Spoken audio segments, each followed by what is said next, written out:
네, 그리고 여기서부터 이제 제 그 개인적인 중국어 학습이랑 이제 TOCF의 응시 후기에 대해서 좀 간략하게 설명을 드리고자 하는데요. 어, 저 같은 경우는 지금 이제 국립대만대 정치학과 석사과정에 재학 중이고, 현재 이제 제 전공이랑 연구 관심 분야를 아직 이제 심화하고 있는 과정에 있습니다. 저는 이제 중국어를 본격적으로 시작한 거는 고등학교 때고요. 그리고 이제 그때는 이제 언어랑 지역에 대한 그런 호기심과 문제의식에서 출발했다고 할 수 있습니다. 그래서 이제 동아시아 정세, 특히 이제 중국과 대만을 둘러싼 정치, 사회 이슈에 자연스럽게 관심이 생겼고, 그리고 그 흐름을 제대로 이해하려면은 원문 자료를 읽을 수 있어야겠다라는 생각이 들었습니다. 그렇게 이제 혼자 중국어 공부를 시작했고, 그리고 이제 현재 대학원 과정에 이르기까지 계속해서 사용하고 확장해 왔다고 할 수 있습니다. 그래서 저 같은 경우는 이제 단순히 제가 몇 년을 공부했다기보다는 고등학교 때 이제 고등학교 때부터 지금까지 쭉 해서 좀 쌓아온 그런 이제 언어 역량이라고 이제 말씀드리는 게 더 정확할 것 같습니다. 저 같은 경우는 이제 TOCFL을 이제 2025년 초에 대만 현지에서 응시했는데요. 결과는 제가 C1을 취득했습니다. 그리고 당일에는 이제 분명히 좀 긴장감이 있었지만 그래도 이제 동시에 스스로에게 좀 일종의 점검 기회를 주는 자리라고 생각을 했습니다. 그래서 그동안 뉴스나 학술 자료, 정책 보고서 등을 꾸준히 읽어왔지만 과연 그것들이 공식적인 평가 체계 속에서 어느 수준으로 측정될지가 궁금했습니다. 그래서 성적을 받고 나서는 좀 안도감도 살짝 있었지만 동시에 앞으로 더 보완해야 될 부분도 좀 명확해졌다고 할 수 있습니다. 그래서 시험은 단순한 점수 이상의 의미가 있었다고 할 수 있습니다. 그래서 제가 이제 TOCFL에 지원한 이유는 이제 크게 세 가지로 정리할 수가 있는데, 첫 번째는 이제 객관적인 기준이 필요했습니다. 언어 능력은 스스로 평가하기가 어렵기 때문에, 특히 이제 일정 수준 이상이 되면 잘하는 것 같다라는 주관적 판단에 머물기가 쉽습니다. 하지만 연구나 국제교류, 학술 활동에서는 공신력 있는 지표가 중요합니다.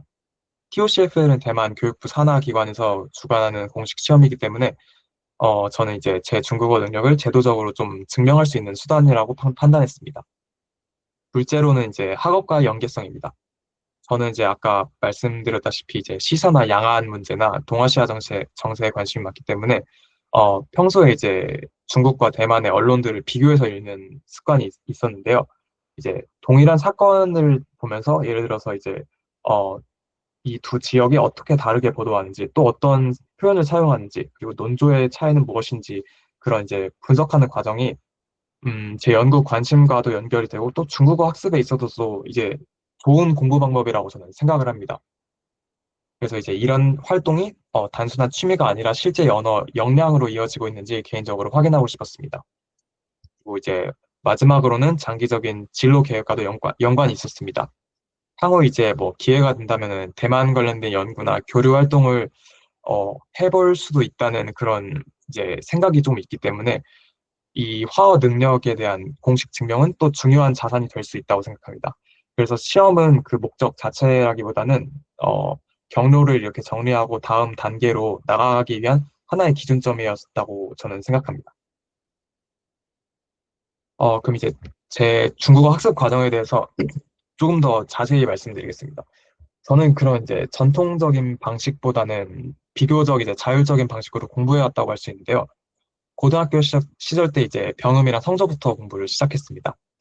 그래서 이제 많은 분들이 성조를 엄청 어렵게 느끼시는데 이거에 대해서는 이제 먼저 좀 단순히 그거를 이론적으로 좀 들어서 외우는 것보다는 실제 음원을 계속해서 이제 반복해서 들으면서 입으로 따라하는 게 중요하다고 생각합니다. 또 이제 녹음해서 스스로의 발음을 이제 평가해보는 것도 좋다고 생각합니다. 그래서 이 과정이 저는 생각보다 중요하다고 이제 생각하기 때문에 기초 발음이 안정되면 그 이후에 듣기랑 말하기의 부담이 크게 줄어든다고 할 수 있습니다. 그리고 어, 문법 단계에서는 기본 유형을 확실히 이해하려고 노력했습니다. 단순 암기가 아니라 이제 왜 이런 어순이 되는지, 어떤 맥락으로 사용되는지 그걸 이제 처음에 잘 파악하는 게 중요하다고 생각을 했어요. 그리고 이제 그 이후에는 점차 실전 자료로 넘어갔습니다. 예를 들어서 이제 저 같은 경우에는 뉴스 읽기가 큰 전환점이 되었다고 할 수 있는데요. 처음에는 기사 한 편을 읽는데 이제 굉장히 좀 오랜 시간이 걸렸습니다. 이제 모르는 단어도 좀 많았고 또 이제 문장 구조도 복잡했기 때문에 근데 이제 조금 조금씩 이제 매 한 편씩 읽겠다라는 원칙을 세우고 또 꾸준히 이어갔습니다. 그래서 이제 이 과정에서 깨달은 점은 모든 단어를 완벽히 이해하지 않아도 전체 구조를 이제 점점 파악할 수 있게 된다는 것입니다. 그래서 점차 이제 핵심 파악 중심 읽기로 이제 전략을 바꾸었습니다. 그래서 제목과 첫 문단에서 핵심 주제를 먼저 잡고 그리고 문단에서는 이제 근거와 사례를 정리하는 방식으로 접근했습니다. 그래서 이제 제가 TOCFL 이제 시험을 따로 준비한 건 아니지만 그래도 읽기 시험에는 이게 이 방식이 도움이 됐다고 할 수 있습니다. 그리고 또 이제 제가 생각난 건데, 중국어 공부를 할 때, 혹은 중국어 공부를 시작하기 전에, 개인적으로 이제 한국 한자 공부를 먼저 하고 하면은 독해에 도움이 정말 많이 된다고 생각합니다. 특히 이제 한국에서 쓰는 그 정체랑 대만에서 쓰는 정체가 그래도 대체로 유사하기 때문에 중국어, 한국어가 어휘가 많이 달라도 독해에서는 정말 도움이 크다고 할 수 있습니다. 이제 한자 문화권이기 때문에 다른 서양인들이 없는 그거를 좀 가져간다고 생각해요, 저는. 네, 그래서 이제 한자랑 뉴스 이렇게 같이 하시면 좋을 것 같습니다.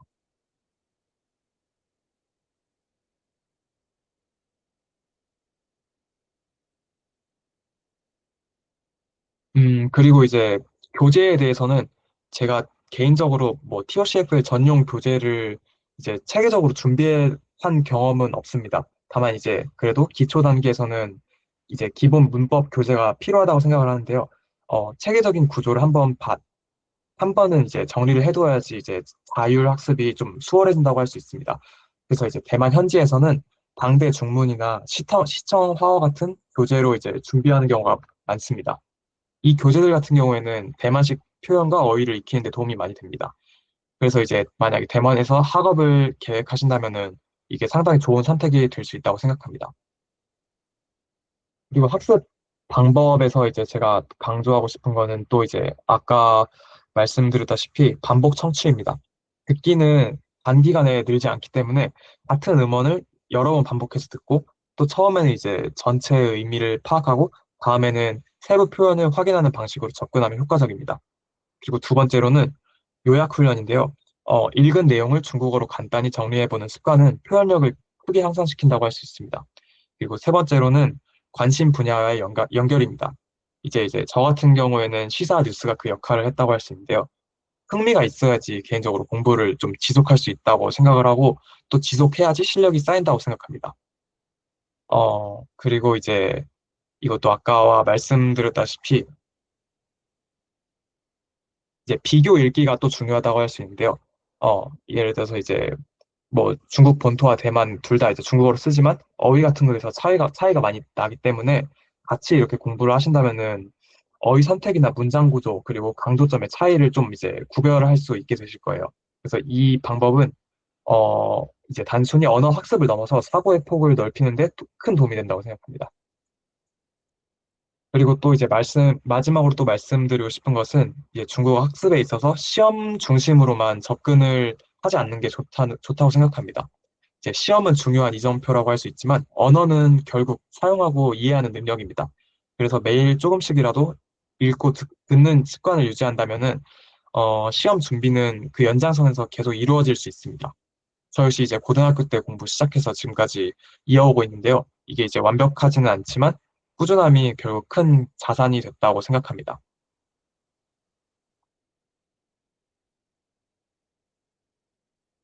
음, 네, 그래서 이제 이것도 TOCFL도 제 준비 방식 같은 경우에는 이제 아까 말씀드렸다시피 평소에 해오던 그런 시사 매체 중심의 학습이 시험 준비로 이제 이어졌다고 말씀드리는 게 정확하다고 생각합니다.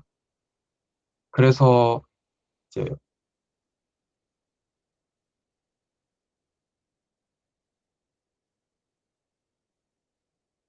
이제 매체를 통한 이제 학습 같은 경우에는, 어, 예를 들어서 이제 사설이나 분석 기사 같은, 그런 걸 정독하는 게 중요하다고 할 수 있는데요. 단순 이제 스트레이트 뉴스보다는 정책 분석이나 어, 이제 저 같은 경우는 국제관계 관련 이제 기사를 읽으면서 논리 구조를 파악하는 연습을 했습니다. 그래서 이제 이게 TOCF의 이제 일기 지문에서 좀 긴 지문 같은 게 나오는데 그런 걸 이제 구조적으로 좀 이해하는 데 도움이 됐다고 할 수 있습니다. 그래서 이제 그리고 또 듣기에 있어서는 저 같은 경우는 또 이제 방송 그런 걸 볼 때 뉴스나 시사 토론 프로그램을 반복해서 들었습니다. 그래서 처음에는 못 알아듣는 게 많으니까 이제 자막을 좀 켜서 듣고 그 다음에는 이제 자막 없이 듣게 되었습니다. 그리고 또 이해가 안 되는 부분들은 다시 돌려 들으면서 표현을 익혔습니다. 그래서 이 방법이 듣기 실력에 도움이 많이 된다고 생각합니다. 그리고 또 TOCFL 응시 때 중요한 것은 음, 이제 시간 제한 안에 이제 하는 게 중요하다고 생각하는데요. 예를 들어서 기사 한 편을 10분에 읽고 핵심을 정리해 본다든지 또 일정 분량의 음원을 한 번만 듣고 요지를 정리한다는 연습을 스스로 한다면 그게 또 이제 시험에서 도움이 될 거라고 생각합니다.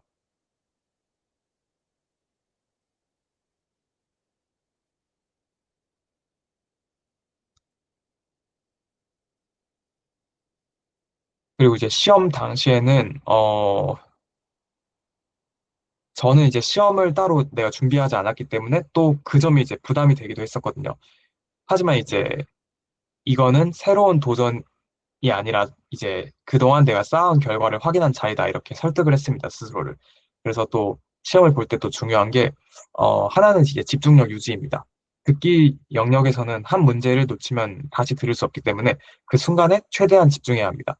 특히 이제 뉴스 기반 학습을 해온 사람인 경우에는 빠른 속도에 익숙해지는 게 중요하다고 생각합니다.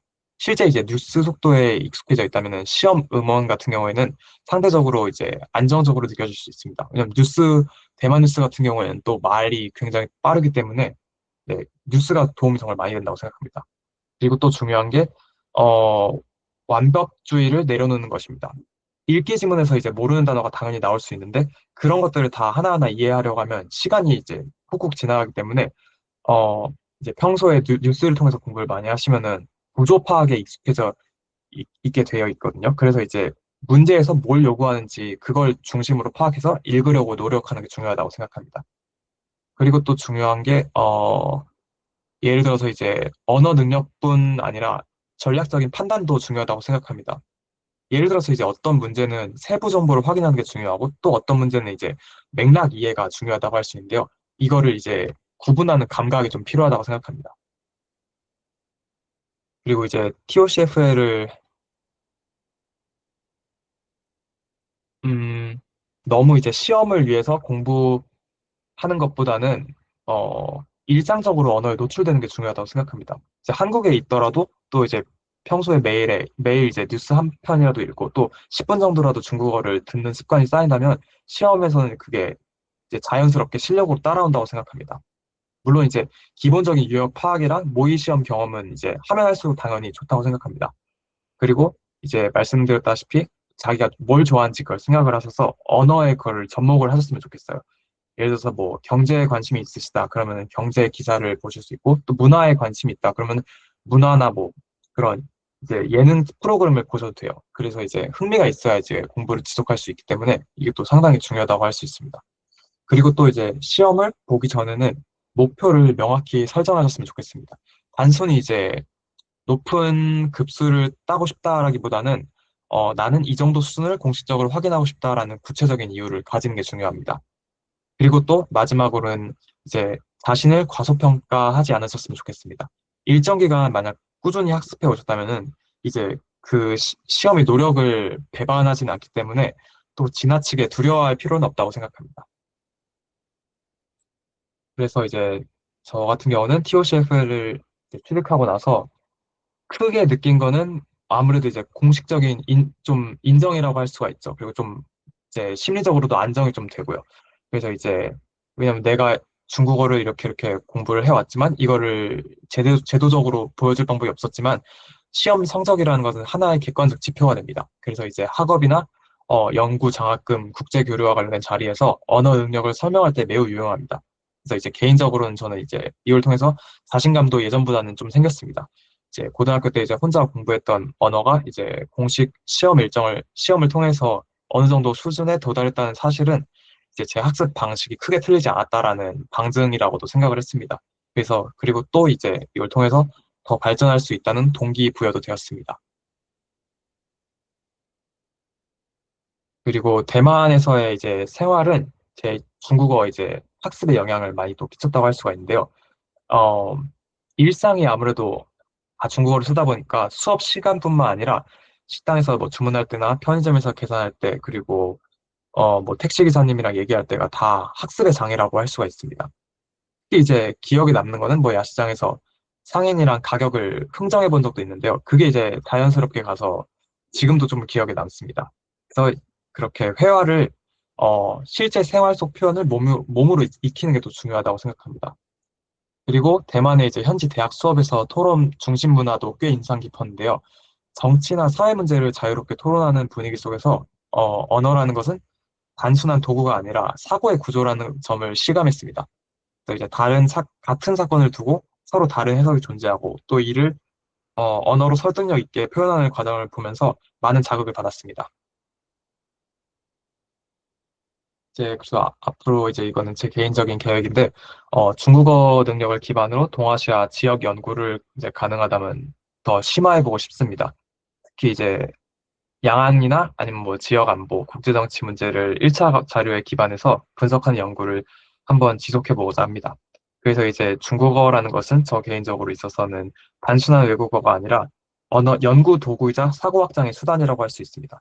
이제 장기적으로는 그런 국제 교류를 병행하면서 한국과 대만을 연결하는 역할을 하고 싶습니다. 그리고 또 마지막으로 말씀드리고 싶은 것은 시험이라는 거는 끝이 아니라 과정이라는 점입니다. 그래서 TOCFL도 준비해서 따낸 시험이라기보다는 이제 오랜 시간 동안 학습해서 이제 그렇게 쌓아온 것이 결과를 이루었다고 생각합니다. 그래서 여러분도 일상 학습을 이렇게 꾸준히 이어가신다면은 시험은 어느 순간 이제 충분히 도전할 수 있는 단계에 도달해 있을 것이라고 생각합니다. 그만 여기까지 이제 발표 마치겠습니다. 경청해 주셔서 감사합니다.